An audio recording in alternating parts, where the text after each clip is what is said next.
Dear Venerable Sisters and Brothers, Dhamma friends, today is our third day in the retreat and the second session as far as the question and answer session is concerned.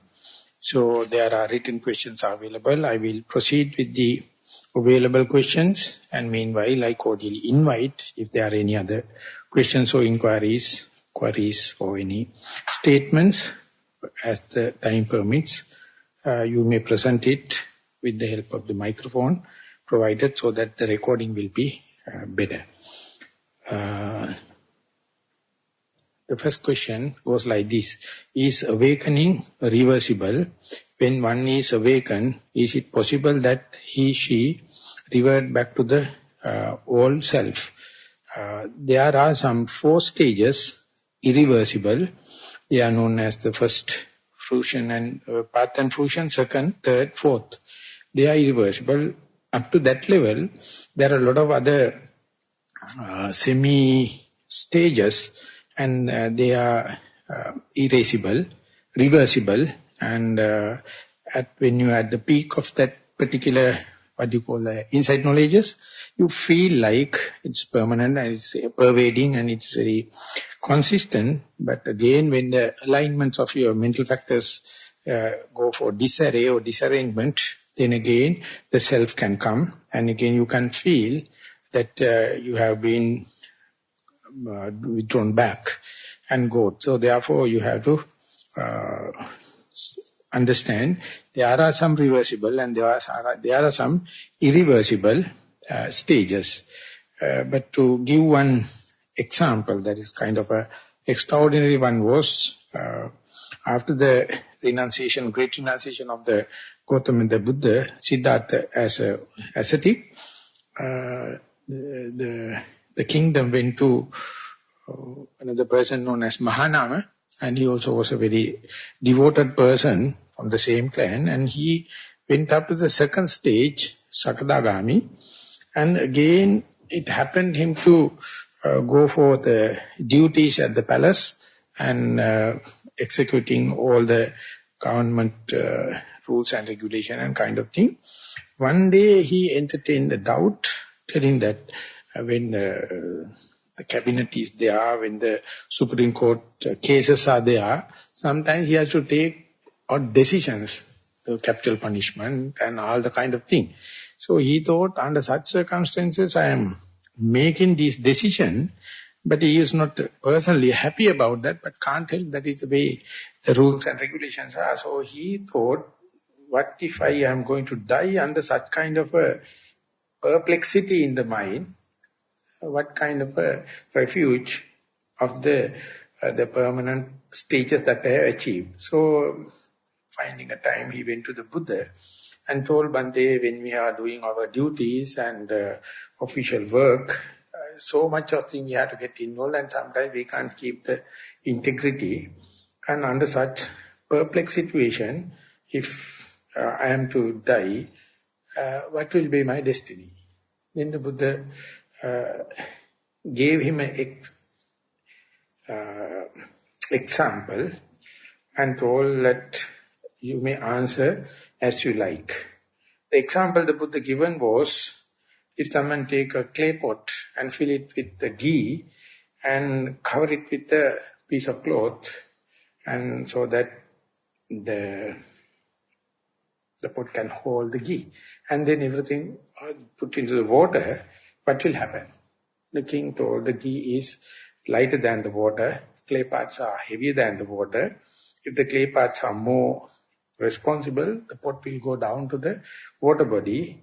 If the ghee is going to be the upward push, and if it is prominent, the pot will be floating. And if it is exactly like the specific gravity of the water, it may be floating inside the body of the water, wherever it may be. Okay, the Buddha says, good. And then Buddha says, if someone go with the club and break the pot, what will happen? Then the king told, naturally the clay part will go down, the ghee will come to the surface. Then that the Buddha says, once you develop the mind and go on beyond beyond these irreversible stages, your mind is going upward, body is breaking down and going down. So that is a natural law. It is nothing you have to think about, or it is already decided. So it's a very good example. Think about, or it is already decided. So it's a very good example. Even if you have permanent, so to say, achievements, then if you are going to engage with day-to-day activities as a layman or as a monk, there are a lot of disturbance and perplexed mind states. And under such circumstances, he or she may entertain doubts. But the mind is working according to the universal law of the mind. So therefore, once you've gone through these irrevertible stages, it is nothing to worry. They will sort it out at such a critical situation according to the law. So nothing to worry. Then the king was very happy. And he continued to do the same responsible task, but not to entertain doubts on that kind of thing. So I think it is somewhat relevant to this question. So someone has to keep the issue open as to reversible and irreversible stages are there. Even irreversible stages taken place, the particular person may entertain doubts. That is also possible, but that entertaining doubt does not undermine already achieved irreversible stages. Venerable Sir, what is the end point of consciousness? Kindly advise. When you are analyzing and observing the consciousness according to the canonical presentation, there are three equilibriums. One thing is consciousness related to the sensuous impingements, as well as the faculties like the eye and the visual objects, and that is what we call kamaloka or sensuous pleasure, sensuous sphere. When you go into the meditative absorption or samatha jhana, or sometimes some people put it as a vipassana jhana also, inside kind of absorption, you fairly cut off from the senses as well as of the faculties, and you feel kind of a equilibrium, which is immaterial kind of a sphere, and that also kind of a balance. And that is spiritual experience. It's a good, appreciable. And being there, either you can go back to the sensuous pleasure or go deep into the spiritual path, that is to take up the vipassana way. And when you go there, the self-identity of the consciousness become oceanic. It dissolves off into the back. So therefore, there onward, you can locate it, you can make out from the balance. So it is called, Freud used the terminology oceanic, and the Buddha used this anidasana viññānaya, non-manifested consciousness. That means it is not recognized, this part is me, this is not me, or self and non-self. So therefore there is no comparison between the in and out or conceit, and nothing to the hold or desire. So therefore it is kind of a dissolving, and that is also happening in two stages. One thing is your final enlightenment and arahantship. You come to know due to your ignorance and due to your craving and due to your conceit, you hold one part telling this is me, this is self, and the other part is not self.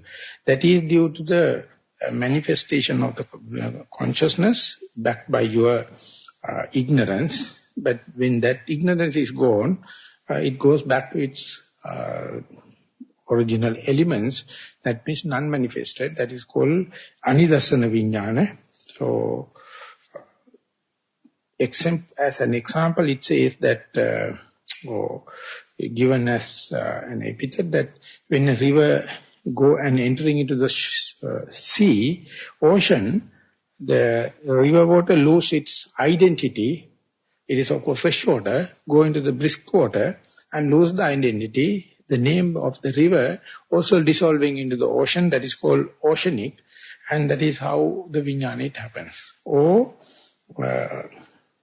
yet another technical information is, when the river is flowing, or in the ocean also, there may be some vortex, there may be some Diasulia, vortex. And as far as the vortex is there, you can locate it. You can tell this vortex is bigger than this, and this is smaller, and this is having so much of the volcanic effect and all the kind of thing. When the vortex dissolved off, what happens? You can't locate it. You can't say it is a vortex because it is become yet another in the same body, water body. Earlier also was there some water, now also it is water. So the vortex is a abnormal, irrational power just out of the water body, and whenever it is become irrational and self-motivated, self-propelled, you can locate it. Once it's dissolved, you can't say where it gone and where is it now. So these are the example given. So I think best thing is to you to experience it. So you have to use the mic. That is. Venerable Bhante, at that point, do you have any form, like any form in Rupa that is describable? So with two examples that I cited, easy to comprehend it. So when there's a vortex, it sucks all the dirt, and it has a convex water level, water inside the water surface will be sucked inside like a funnel. And therefore it has a form. It gathers dirt. And when the vortex finished, still the dirt, the dry leaves and kind of thing will be just floating on the surface. It is not belongs to the vortex, but the form is there. Form means that the particles was sucked due to the irrational power. So it is, so far it was belongs to the vortex. Now the vortex stopped. The particles are floating on the water, but vortex is not claiming it. There's not one to claim. Particles are particles, but it is, you can't say it is whether it belongs to the water body or to the vortex. Likewise, this material, anything confronted with our consciousness become volitional, become kind of our own relationship. Whatever may be the matter, whatever may be the materiality, come in contact with our consciousness, come in contact with our faculties are the only troublemakers. Through that only we can have to get the liberation. All the other available, the materiality we can deduce, yet not contacted, not yet confronted or avenued to our faculties, they are not creating suffering, upon which we can meditate. Through that we can go to the liberation. We can go only to the liberation through the matter which is already avenued, and then at the supreme level of consciousness, you see the matter itself become void. There is no such a form, no shape, no gravity. They become. So only the evolution, only the changing of your perception to the matter becoming irrelevant, becoming uncommitted. So why worry? I don't know whether I am communicating with you all. It's difficult. But matter becomes matter, but it not belongs to anyone. It not belongs to me. It is not creating suffering, not creating pleasure. They are there. Earlier you claim part and parcel of the form or matter, calling this is me, this is mine, this is myself. And the Buddha said that what you collected as yourself is the part going to give the suffering. That you call my form, my matter, and if it is big, big suffering. If you are collecting little, little suffering. That is the meaning of, middle path. So, if you use it for utility value, that is justifiable. If you are using less than utility value, you go to the self-mortification. If you are going to use bigger than what your utility value, it is called the consumerization and the luxurious. So, the matter changes even in the unenlightened beings. At the enlightened being, disclaim it, disavow, disown, and therefore whether matter is available or not, it is not a concrete. I don't know. I am communicating or not. Can I ask one more question? So, at that point, we are now talking about a point beyond recognition or cognition, because you won't be able to describe this state of awareness into words.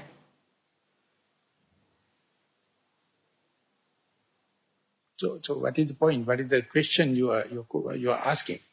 I guess the question I'm asking is, how do we, in the practice, say if someone by chance does get there, If someone does get to that point of consciousness, how would you describe it? You can't say grammatically someone can go to that consciousness. That one is already gone by the time. You see that you are trapped in the question.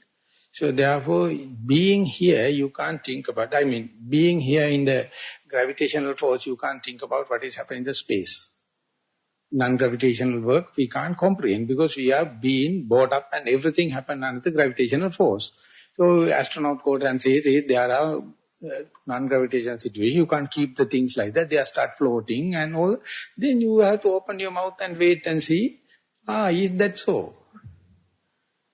Because there you can't experience the gravity. Here you can't experience non-gravity. Likewise, when the consciousness is sucking, when the consciousness is claiming, when the consciousness is always committing, it recognizes its capacity by the amount of material acclaimed, amount of material you grab as yourself. So that is relevant with the consciousness. Slowly, consciousness is going to disclaim it, disavow it, disown it. So the activity of the consciousness also reduce comparatively. Ultimately, things are happening out of the universal law, that is called Taoism, that is called the Tatata, suchness. So who cares? This matter is heat and this is cold and this is big and this is small. Who cares? Because you have no claim, you have no relevance, you have no committed with that. So that is the consciousness called liberated one or non-manifested consciousness. Matter is there, but it is not grabbing, it is not gratifying, not acclaiming. So there is no suffering. As far as the claiming is there, suffering is there. So this is the way we can go with the logics. Maybe when you're experiencing a complete different way, this is how our language is so limited. It is already, language only can talk about the convention. But when you go to the absolutes, language becomes very weak. But the Buddha managed some or the other, through the conventional words, to the conventional world, to pass the message that there is a state beyond your letters, beyond your words, beyond your communication, and it's experienceable. And that very thing you can't communicate. That is called atakkavachara. That means you can't put into words. So therefore linguists come and say, if it is not explainable, there should not have any such a state like. So Buddha says, never mind, you can hold that view, but I am telling, I know what you are talking, I know yet another beyond, so I'm proceeding. Reverend Bhante, in your last talk, even you refer to the Sanya Sankara, could you please elaborate on these points? Definitely within these days, now we are on the Rupa, this whole Sutta is going to for all the 5 aggregates, so I will keep this question because time to come, definitely we are going to deal them systematically one by one as the particular discourse is going. So I am going to the next question. Dear Venerable Sir, a question regarding everyday life and the dedicate area of right or skillful speech. Right or skillful, delicate area of right or skillful speech. How to give criticism constructively to evoke positive change. So that is to, if you wish to evoke or create a positive change for another person,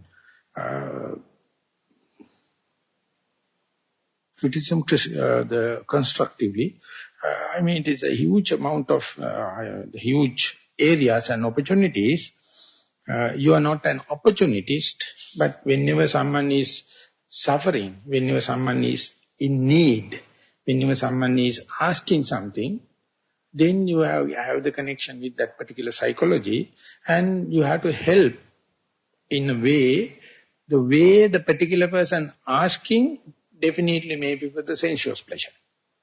But you can meanwhile and tell, I can help you, of course the need in the sensuality, but why don't you think about little further, going to spiritual or any transcendental one. So through that opportunity you can touch his psychology and go deep into the constructive criticism. Even in the difficult situation, your sphere, your limit is limited to the sensuous pleasure. But why don't you think about something beyond? Likewise, you can get the softening and pass the message when in a very skillful way. Because a lot of people, many people, there are some need, materialistically or spiritually or kind of thing. So you must share with them, but don't stop them just at the spiritual, materialistic level. Just try to give little more to the spirit. If someone is criticizing another person in front of me, is it a good policy to abstain from saying something in someone's absence, which you would not say in their presence? As far as the first question is concerned, if someone is criticizing other one, so you have to have the suspended attention, but the evenly suspended attention and suspended decision not to commit to this person or that person. If someone is asking help, you have to tell, I have to come to a middle path, I am without bias, you can do it. And best thing is, of course, to withdraw as much as possible, because when the people are critical, their minds are not deep. Whatever you do, they can't grasp it, because it is in a the perplexity. So therefore you have to tell, okay, please give me little time. Now you are a little agitated. Once it's calmed down, I will give my view. So definitely you have to direct the responsibility and tell them later, but don't rush, don't put the fuel into the fireplace. So one has to take the situation under control. By participating, but not immediately, you have to take time. That is the way what I feel practically. Is it a good policy to abstain from saying something in someone's absence, which you would not say in their presence? Of course it is, yes. But we are not so disciplined. You can easily understand when you are talking something in front of him, or when you are talking without him, completely two tones. Unless you come to the enlightenment, this is there. So therefore, at least if you happen to talk about someone, later you have to tell, under such circumstances, it happened me to express my view about you, and it was like that. Otherwise, very difficult, because our mind is cheating ourselves. Even if we wish to talk in the most destructive way, the words are jumping than we think. They go and make the damage. Ultimately, you may feel sorry. But can't help. Even if you are thinking, even in the future, you may find you have these weaknesses. So, politicians are the masters. Without any self-discipline, without any restrainment of the faculties, without any moral shame and the fame, he knows which is beneficial and creating power. They are so Machiavellism. They use the word in such a way, even in the front of the enemy, go and shake hand and tell how are you and all the kind of thing. But underneath something different. But yogi is not a politician. So therefore, best thing is to reduce the amount of words. But whenever it is happening, you must understand the words can do more damage than what you think. Because what the other person listen is not what you talk.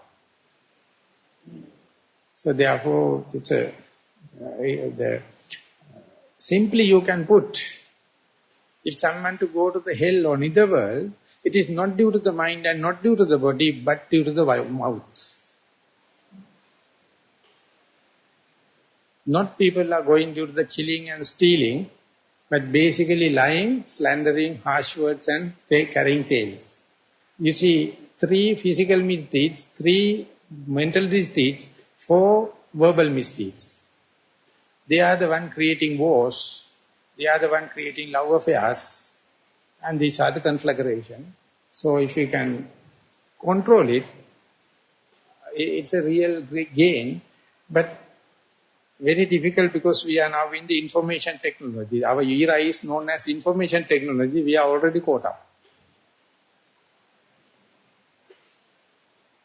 What if the criticism is justified? So you have to apologize, you have to accept it. Irrespective of the person and the time, you must have the openness to accept criticisms if it is constructive and justifiable. Are all views wrong or are some views more correct than others? Both are correct because views, each and everyone is wrong. There is no something called correct view. Any view is wrong. So Buddha says, Dikchincha anupagamma silava dasanena sampanno kameshu vinaya gedang naijatu gabbaseyam punarechiti. Don't incline to any view. That inclination is to make, how to call, arc. In Sinhala we call chapala. Chapa. Chapa means not a straight line. It's an arc. Whenever the arc is there, relevant to the arc, there is a point. Then the arc and the point is going to connection and it is rotating in the perpetual way.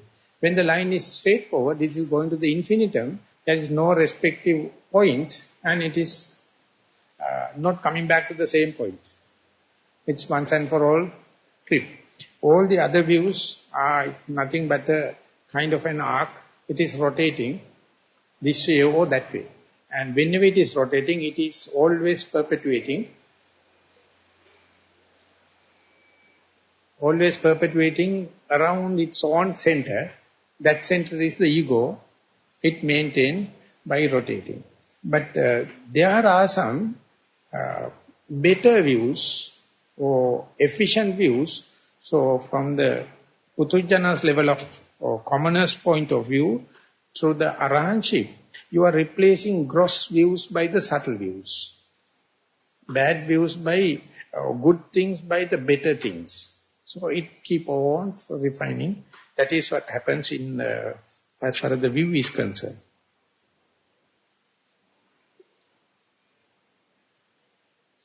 Dear Venerable Sir, the more I meditate, I feel successful in my practice. The more self-confident I develop. Likewise, faith in the path. Sometimes conceit also arises. What is the difference between the self-confidence and conceit? How to maintain a healthy balance? I think mostly today talk I will tackle this. So therefore, excuse me, I am keeping this question also postponing. Tonight in the talk, I think I am going to go into that little in detail with respect to the form. Dear Venerable Bhante, when the breath becomes subtle and disappear, what meditation object you suggest to observe and how? Object is the no object. You have to meditate upon no object, animitta. As far as this nimitta is concerned, nimitta means the object, the sign. And when the object is disappearing, that means the sign is disappearing. So you must find the possibility to maintain the mindfulness and the concentration without hanging sign without an object. So, and if you can go into that, maintain, let the mind to understand this is a full equilibrium state, this is full contented state, this is full satisfactory state. Why not be there rather than searching another one, rather than jumping further? And this is called seasoning or mastering. And in the warfare also, you see it in the battlefront, at a time you attack and you grab hold another part of the other enemy's territory. And the second thing is you have to have a operation to establish the power. Without establishing, you won't fight. You go keep on, you are not going fighting. You gain the land and then establishing the power. And once that is finished only, the forefront is again advancing. So likewise in the meditation, once you go up to certain stage, you have to season it. You have to familiarize it. You have to master it. And then onward, simply the mind knows what to do rather than your rational knowledge. If you are going to put the rational knowledge, that is putting the cart before the horse. Then onward you are lost, finished. So therefore, one has to get the correction or confidence, more and more the mind refine, that refined mind is better guide than your rational knowledge, than your thinking. So when such a thing happens, you must surrender yourself. You must withdraw yourself, let the mind to take the upper hand, and you have to just, it is called autopiloting, and you see things are more harmonious, burning little energy, well balanced, and you have to have a comfortable ride, rather than you try to piloting it. But we are so much accustomed to forking fingers into these smooth matters, so therefore even the matters run in the smooth way, we have the habitual this thing, forking fingers. Accordingly you suffer. So when the system is mature, let them try. Let them try. So then only you can be a neutral observer and see how the nature is happening, and it's very harmonized. It is running very nicely.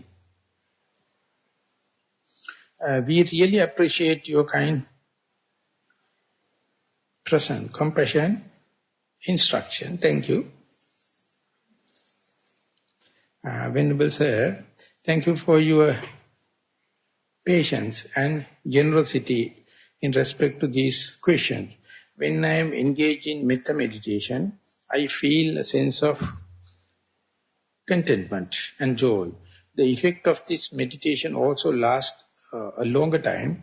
Could you please explain how metta and insight meditation can be balanced? You may read as one particular sutta in the Samyutta Nikaya, Metta Sahagata Sutta, and it's a very nice comparison between yet another teacher and the Buddha, talking about practical utility value of the metta.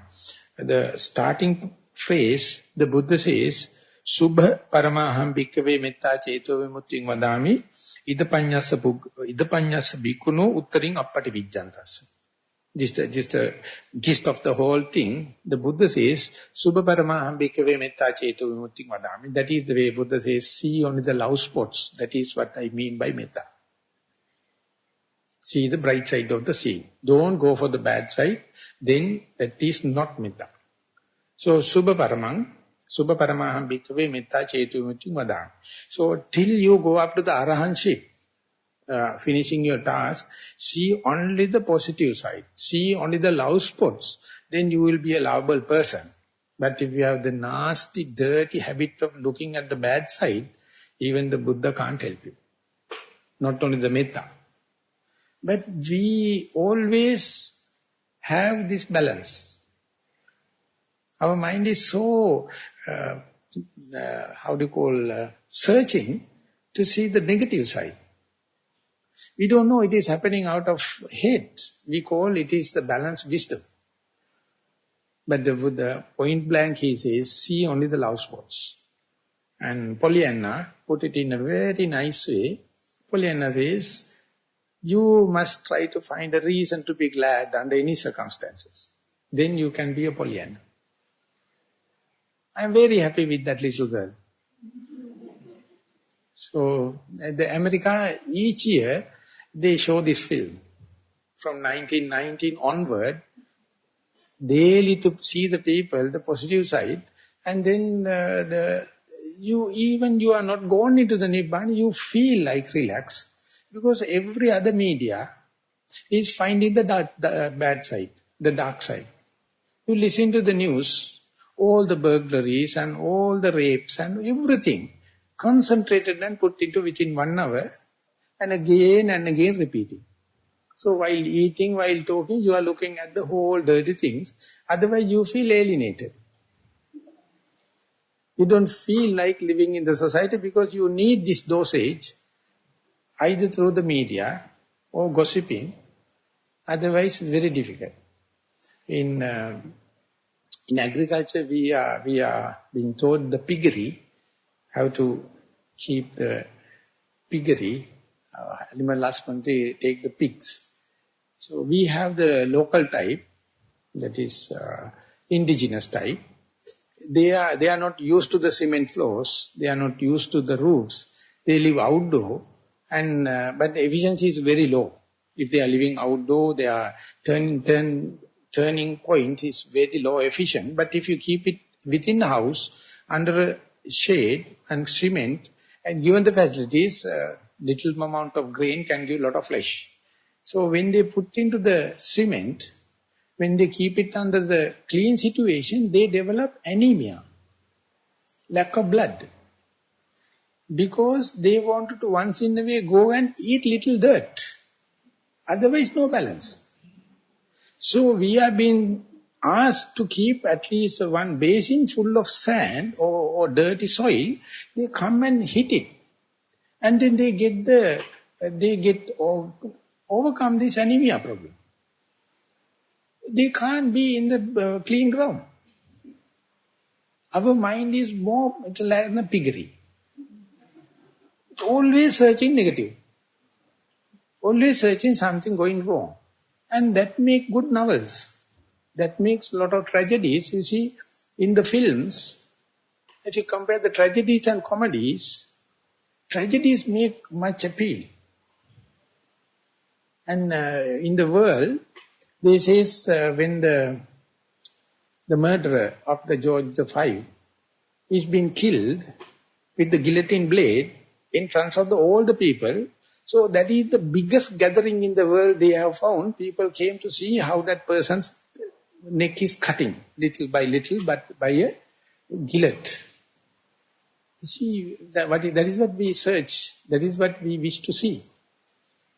So metta is completely different. It is contentment, and it is, you see, only the love sports. That does not indicate there are no bad sides. But who cares? So it is called Subhaparamaham Bhikkhave Metta Cheto Mukti Madami. Ida Panyasa Puggalo.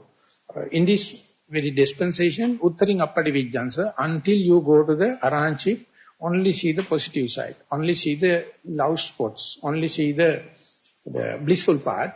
That is enough. That's enough. So therefore, for this particular case, I would say, even though in the general instruction we ask you to sit and come to the balanced, relaxed and symmetrical posture, that itself is metta. Sitting comfortably, relaxing, and bringing the mind to the present moment and say, here, now, I am sitting comfortably. It's the biggest metta. Many find difficult to do because you hate your body so much. You never give any comfort. You use it as either beautification thing, or to drag things like a crane, or imbalanced machine to do this and that craft. Never you think about the balanced sitting. You never think about the balanced walking. And whenever this happens, you see how much we are unkind to our body.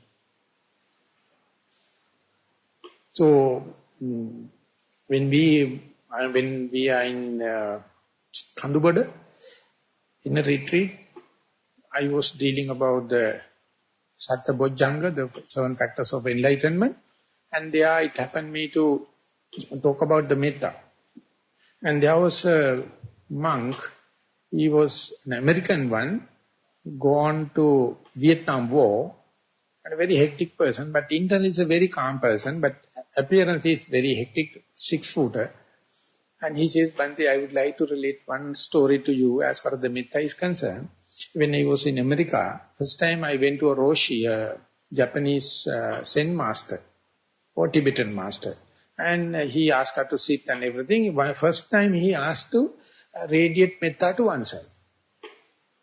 He says, consecutively 3 days I start to cry. I never be friendly with myself. I have never been in my life. So first time I am radiating metta to myself, everything was so emotional. I don't know whether I am successful or not. The crying. So the Roshi has told, it's a very good sign, let the whole crying happens. After 3 days, he says, so much of relaxation. So in meditation, occasionally you meet yourself. You become self-aware, otherwise you are forgetting your whole self, whole being, maybe 100 years. Because all the hobbies, all the likings and disliking is to escape from the present moment with yourself. So in the metta it comes. The first and foremost is you are sitting and you contemplate here, now I am. Even that is difficult because of our wrong way of thinking and wrong way of living. So that itself is metta. And if the particular person finds metta is lasting and bringing the contentment, why not? Take little time to radiate metta, and once you feel the contentment, see the body, what is happening. What is happening in the present moment.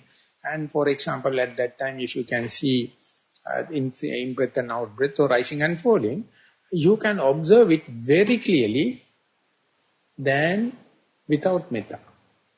So therefore, metta is becoming a temporary this thing to get into your primary object, and you go to the primary object with constructive ideas, positive ideas and contentment. So therefore, no harm. You can use it. Some people use the Buddhanusati Bhavana, recollection of the virtues of the Buddha. Many things are pet issues. So it is really constructive, real advisable to go through it and go to the what is tangible, what is under your very nose.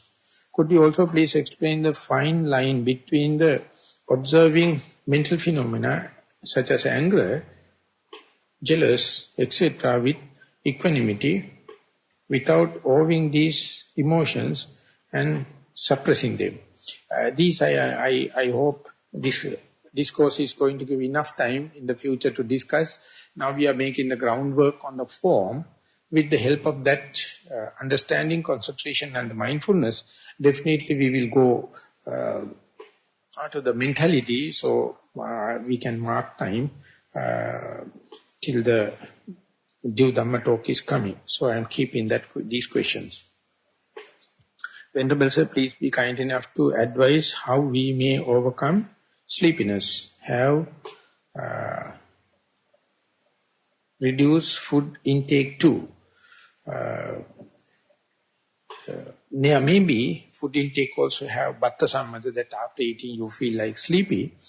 And for me, what is the mistake of sleepiness? You can sleep, no problem. Because mind is not outwardly. Of course, maybe in dreaming.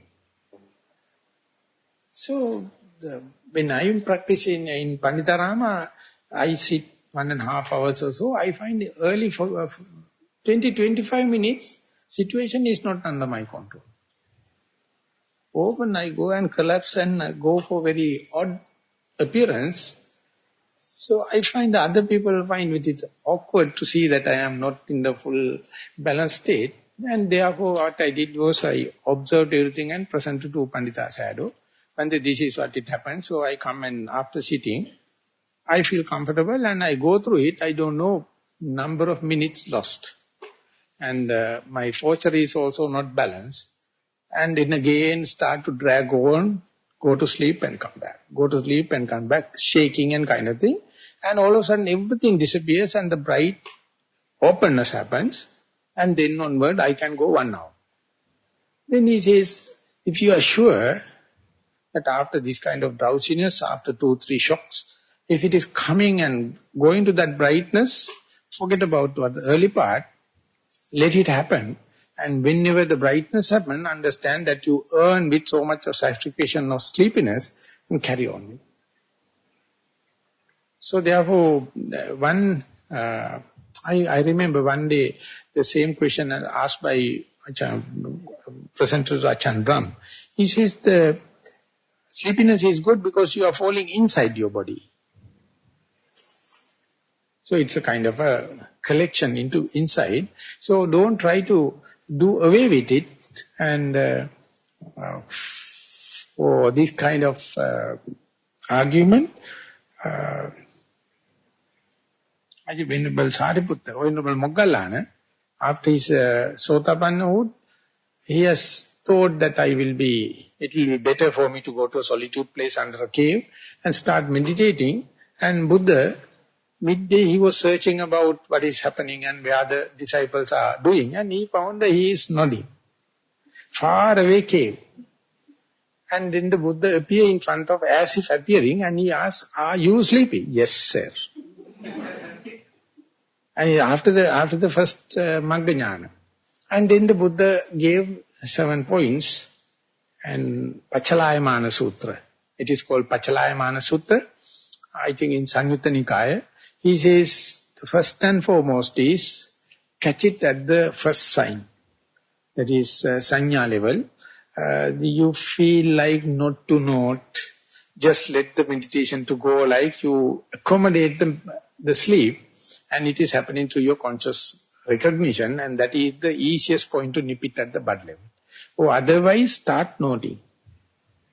And if it is not working, start recitation of very energetic, fruitful stock phrase to keep on reciting.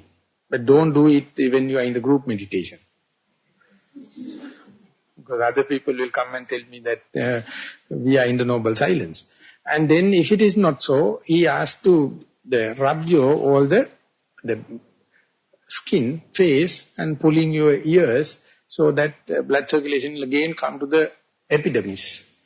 If it is not happening, go and do little walking meditation and wash your face with cold water and see far away light sources like stars, the moon, and then also the sleepiness can break. If it is not working, he says best thing is to go and sleep. Sleep in the lion posture, making a determination after so much of time, I will get up and start this thing, because it's a natural balance.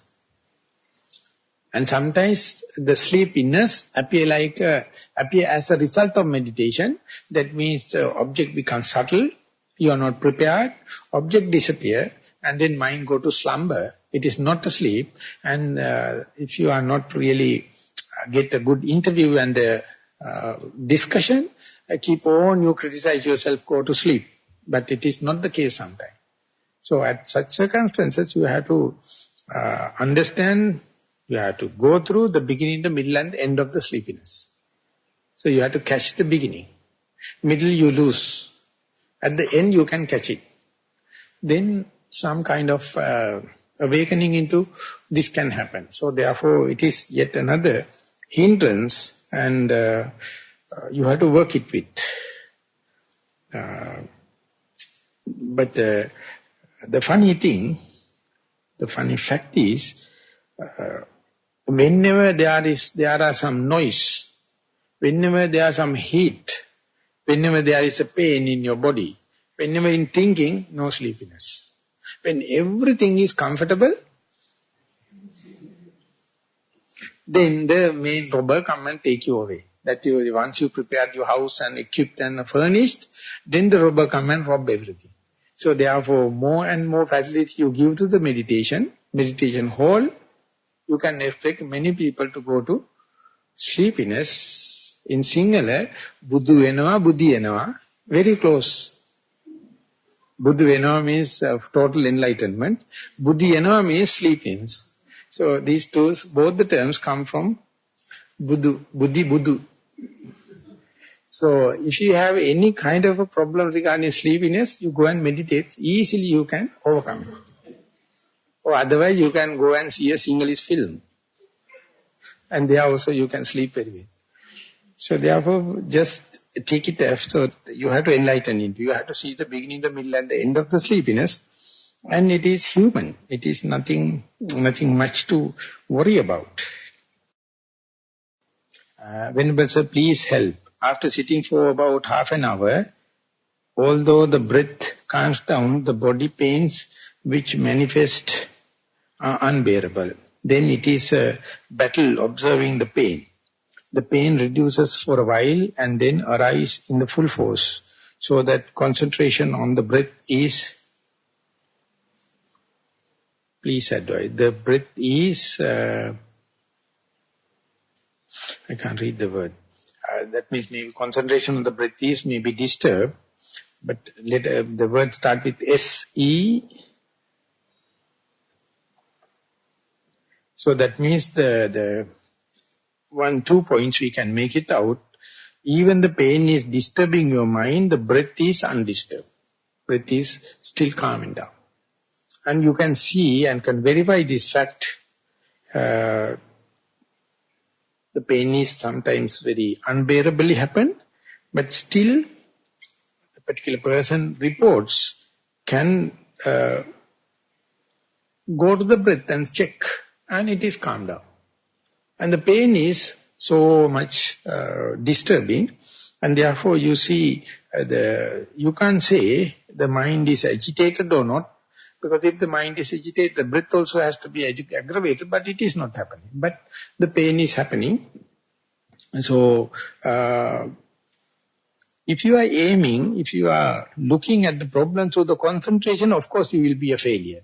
But if you are looking at the problem through the mindfulness, it's a very bright place. You can see, even this is troubled water, mindfulness is intact.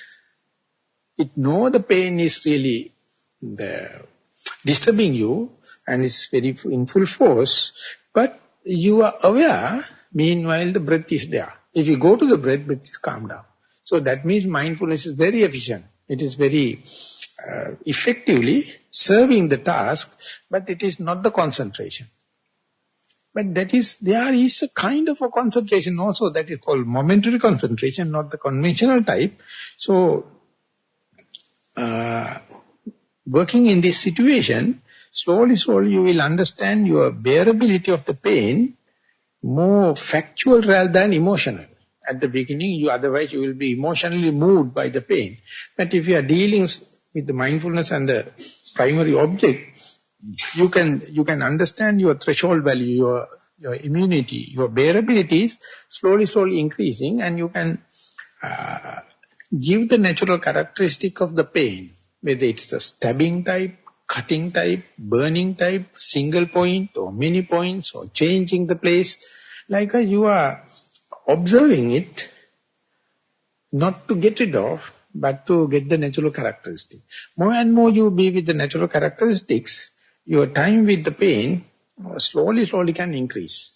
So this is how you put up your bearability, and therefore it is just like the sleep. The mindfulness is really in action. It is understanding, managing two things. One thing is disturbing, other one is calming down, but the mindfulness is intact. So it is a very, I would say, very advanced stage of the mindfulness, gaining this is called Sati Indriya. Sati as a faculty is the master, not the concentration, not the wisdom, not the energy, not the faith. The mindfulness as the faculty, balancing the situation. One day, you will understand, sometimes you completely collapse and pain will overcome. Sometimes again, in the midst of everything, you can go to the breath and be mindful. And sometimes you are unmindfully changing your body, and kind of a reaction happen. Even then, you are continuing. Even then, you are not giving up. And that is how the mindfulness become power of mindfulness, or sati bala.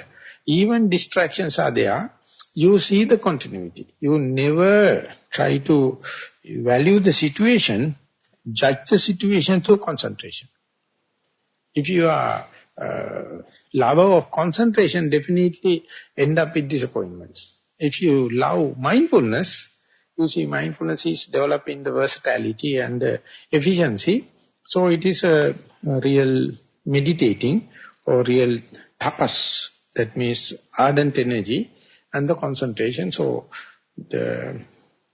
whenever you are to face a serious illness in life future, or when you are to face a dear near one is suffering, you can really share this experience with that difficult situation if you have put up it within the meditation. So therefore it's a long valuable investment if you can continue with it. Dear Venerable Sir, in regards to the objectivity, observing the in-breath and out-breath, what is the recommended way to proceed when faced with the breath too subtle to notice? Recommended way is to expect it. Be prepared for that. Whenever you have the in-breath and out-breath and gross and demarcated, that's in-breath and out-breath, that indicates the breath is face-to-face, or the primary object is face-to-face, and you can see the chronological changes, chronological evolution of the object becomes subtler and subtler. And if you go prepared, it is disappearing, no much of hesitation. For example, nowadays, if you are observing the moon at about 4 o'clock, 5 o'clock, it's full-fledged bright. But if you look at the dawn, you can see it is fading off as the sun brightness is increasing. And if you are to observe the sun, you can see even if it is not luminous, even if it is not bright, you can notice it. It is there. But if you are glared and dazzled with the sunlight, you may find it is very difficult to trace. So therefore, whenever you are seeing the moon, which is becoming not prominent, prominence is decreasing, one by one, when as the sun brightness increases, it is decreasing. So that is because of your preparedness. You can master it little more than yesterday's sitting, little more than the previous sitting. So you must go deep and deep. Our Lakkana, my preceptor, he used to say, preparedness. Be ready for that disappearing object, disappearing sign. So that is the recommended way. I noticed that when I try to observe a very subtle breath, the breath can grow coarser and I end up with a sensation in my chest. That is possible because after a while, when you are tracing back, we are continuing with the tapering of breath. After a while, all of a sudden the breath, your continuity of the mindfulness distract and you giving up the operation, and again you will end up with the gain gross breath and you can be with there. And due to this novelty, due to this unpreparedness, sometimes you get tensed. And the heartbeat and the pulses may be increasing. But don't worry, you won't develop a heart attack. You can continue. And again the breath can become object, again it goes to the subtle, and you have to expect after a while you lose the grip. While losing the grip, many emotional body and the pent up energies and everything going to come out. And that is how you are preparing yourself to go into the subconscious. From the conscious, rational, tangible level, you are slowly going and coming to the subconscious and again coming, again going, like an astronaut learning from the gravity to go to the non-gravitational fields and again come to the gravity, again going there, like changes are happening. So kind of acclimatization, kind of preparing the mind for example, you being a water being, try to be an amphibian, to go to the dry land and again come back, and dry land and coming back like a tadpole becoming a frog. The tadpole is only living in water. If it is put into the out, it will die.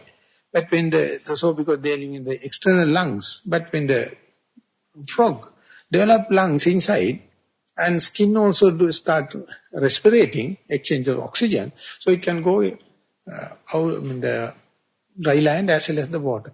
Likewise, when it is happening, very interesting.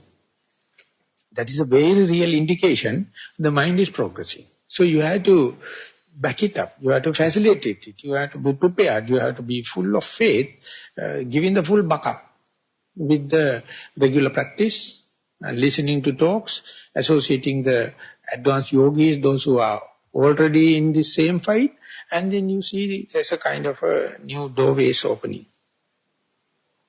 This is another episode that when I observe a subtle breath, the breath was felt at the chest area as expanding and contraction sensation, as the comfortable feeling. So that is why it is shapes and the manners. The breath become many manners, many shapes, many patterns. So you are increasing the spectrum. You become a broad spectrum, tolerating everything, and it's reported as the comfortable feelings also. When I experience to let go of the breath, as I felt myself clinging to a hard onto it, and expansive, explosive phenomena was experienced. This is what usually called rising and falling of the abdomen. So sometimes the breath is representing as rising and falling, expansion, contraction, still a characteristic of air element.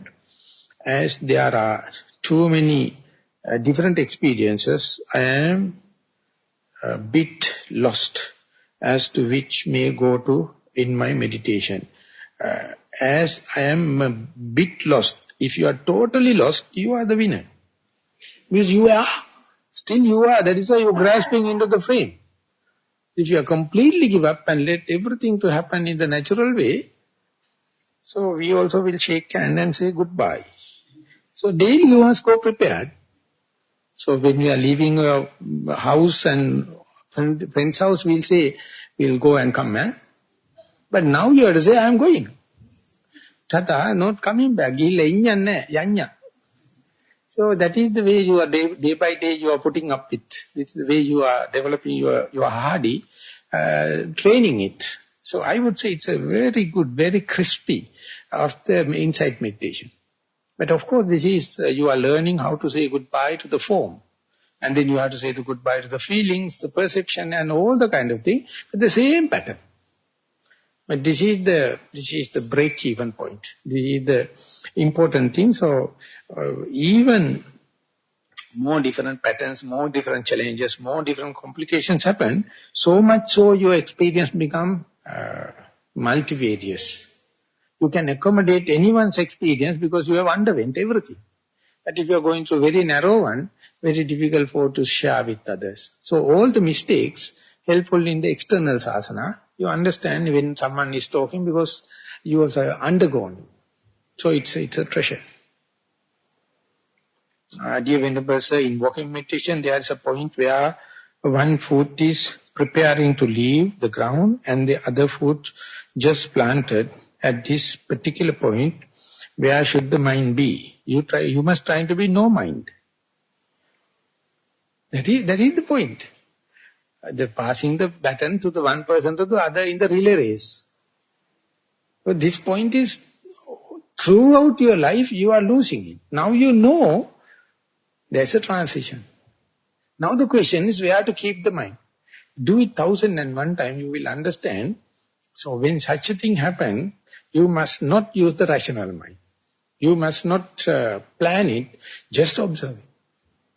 Just observe how the the shifting, how the transition takes place. And Buddha says, always it's a magic. Always it is a dream. Always it is a Maya. Maya means that kind of a camouflage. And so you are so you observe very lucid and very detailed, when very closely, you find each 2 steps, there's a death. One is dying and the other one is in the birth. In between these 2, you will ask, is the same death is going to recover as the new birth or the different one? All the thing will be answered if you are carefully listening without letting the rational mind to come and play hell. Ask your wisdom to go home. Just be the observer. That is what the vipassana means. Mere observer, passive observer. Don't rationalize it. Don't try to give commentaries. You are not answerable to anyone. You are fully responsible to see it 1001 times and see. Very difficult to put into words. But you have been walking throughout the time, but now only you look. Whenever you look, you see it. But when you see it, very difficult to communicate because these things are not being recognized as valuable and important. So, mind has to change has to shift. It's a value system. So, let it happen. Let it, happen again and again. Try to be fully vigilant, fully diligent and observant. My respected Bhante, I think we all know that the state of just be, non-assuming, thought without thinker, passive observation and the bare attention refer to the thing that is state of being mindful of the present moment. With reference to the vipassana, I long to ask this, why this such simple method can lead to the enlightenment. I long to ask this, why this such simple method can lead to the enlightenment. Thank you, Bhante. This question I raise because we all come here in order to taste enlightenment or otherwise emancipation. So you have to understand that just being is the enlightenment. Non-assuming means enlightenment. And passive observation itself is enlightenment. Bare attention itself is enlightenment. So you can promote, you can facilitate the non-achieving, bare attention. So give the maximum the facilities. So once it becomes your second nature, once you become so familiarized with it, then the enlightenment comes and settles. Do what you can do. That is your task. And then the enlightenment will be coming. But if you are not doing that, which is possible, which is simple and which is straightforward, then the enlightenment will feel sorry to come to you. Because you are not welcoming, you are not giving the conducive conditions. Last question, while I was in bed, sometimes before sleep, sometimes middle of the sleep while turning, I felt dizziness and totally dim for a moment. It was not fearful or painful, just a relaxing feeling. It had happened several times, but not in meditation sitting or walking. Only once it has happened when I was standing. Last night it happened when I was listening to Dhamma. Usually I go to bed with the primary object. Often I felt this feeling also. I remember only if it is not me, not mine, not myself, that's all. What is a result of meditation? Was it a result of meditation or a sickness? Still, it happens once in a while. So we have to wait and see. If it is meditation, you will familiarize. If it is a sickness, we have to go and say, Anicchāvata sankhāra, upādavaya dhammino, uppajjittā niruddhanti, te sangopa samosukho. Goodbye. Definitely you will come in the next life and again give a fight. It is not a big thing of this so-called death. So when these things happen in the sleeping as well as standing as a meditation, so who the hell can give a yes or no answer? Only thing is time will answer. The question is, am I ready to go to madness and go to the dead? If it is not so, say goodbye and go home and eat something in the night and sleep. So these are for me it is like novelty. It is like something, door opening to the unknown area.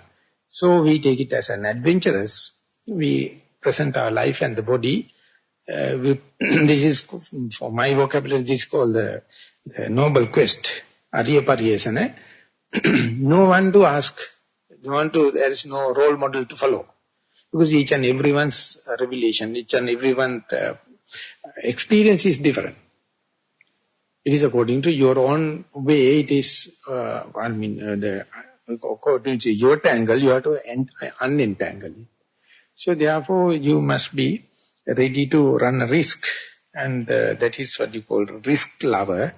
In the business world, the risk lovers are making good profit. So you have to do the spiritual business and make a profit. Okay, I think there are no more much time for invite more questions because so almost 10 minutes excess we have gone. Okay. Sukhi Hotu, thank you very much for the participation.